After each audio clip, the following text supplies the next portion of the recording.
Hello everyone. This is my summary review for project-based learning chapters 3 through 5 by Samantha Silva.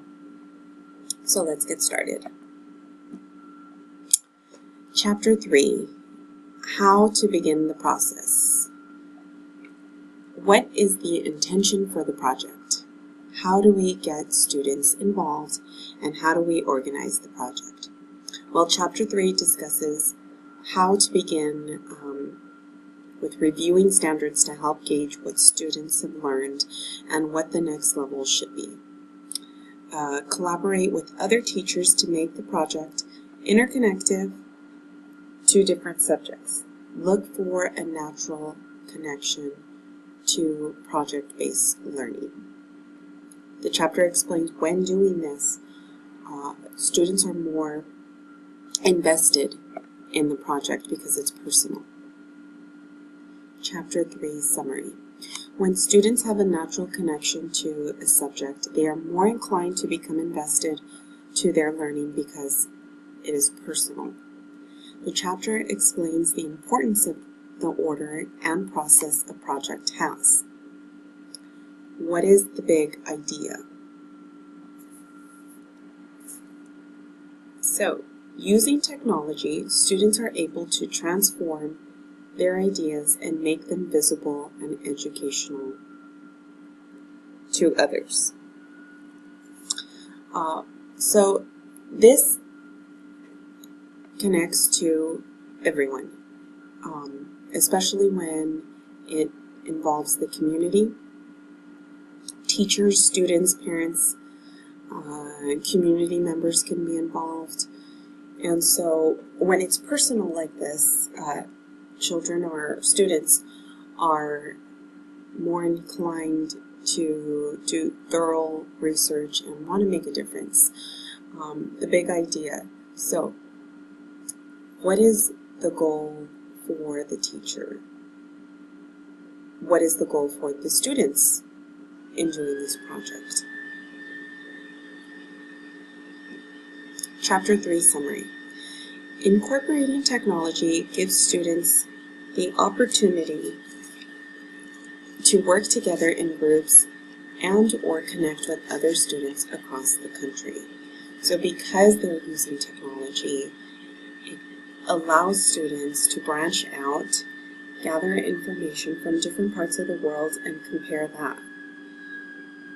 Allowing students to branch out and connect with others will invite students to compare information and be more inclined to do more research. This will involve higher order thinking. Throughout the project, students will be able to manage everything online. Reflection and growth will occur during the project-based learning, not only for the students, but for the teacher as well. Chapter 4, Strategies for Discovery. Observing and reviewing. It is important to review all information and then make a final decision on what your project should be. Watch out for pitfall. Make sure the information gathered is quality. It must be engaging for learners and spark critical thinking. The chapter also discusses learning objectives that must be present throughout the project.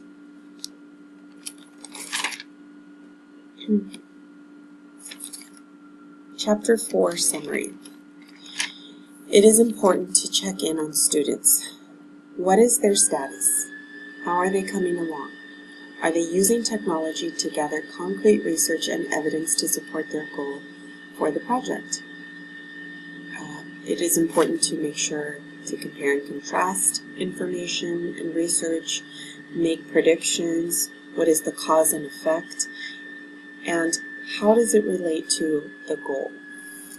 Make sure that during the project, students are always connecting back to what their goal is. Also, it is important for the teacher to make sure during the project, while the teacher is assessing the students, are they reaching the goal that the teacher had in mind? Chapter 4, getting started. Make sure learners are engaged. The chapter discusses, can questions be asked?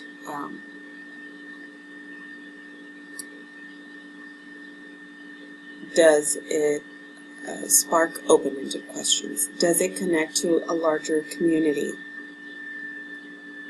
Make it interactive. Does it allow feedback, reflection, and revision? Enhance digital skills.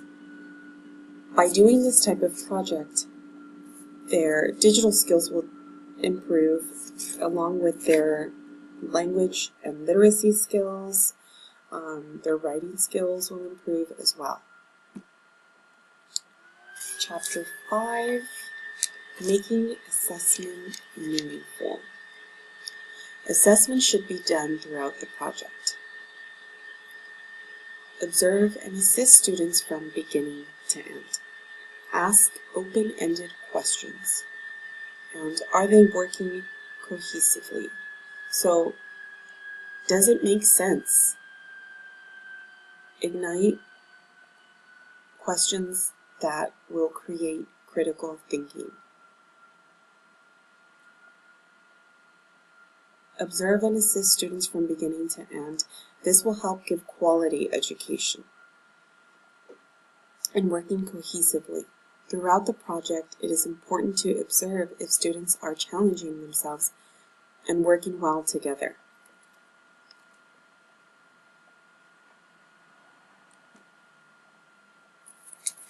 Continuing the summary for Chapter 5, create a timeline. Creating guidelines will help track progress, give feedback, and develop knowledge. Milestones. Milestones will help guide learners and teachers to see how the students are developing. This will also help teachers check in and learn the progression of students. Rubric. Providing a rubric will set standards and goals within the project. This will not only help students, but this will help teachers as well in their assessment. Reflection.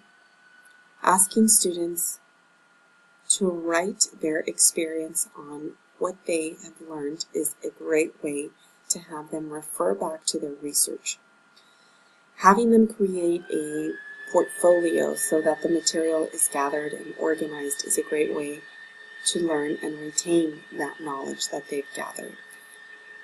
If they ever need to refer back to it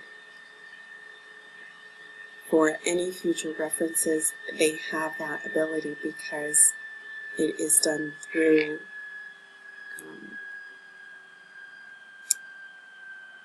technology. Students should build and advance their skills using technology. Examine the work thoroughly.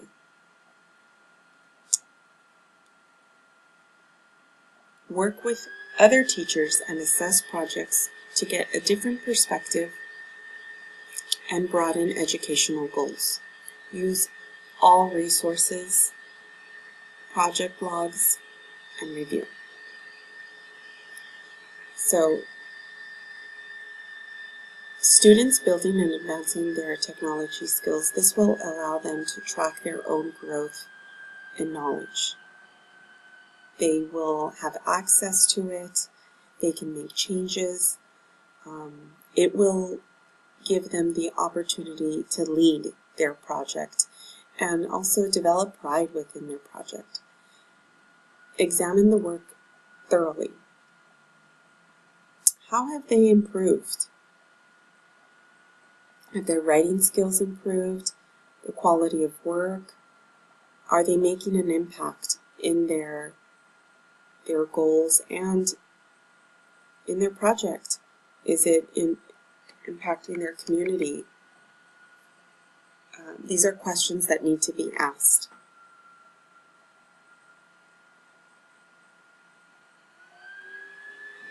And how does the project relate to other subjects? when working with other teachers, they have the opportunity to learn in multiple ways and touch on a number of subjects through project-based learning.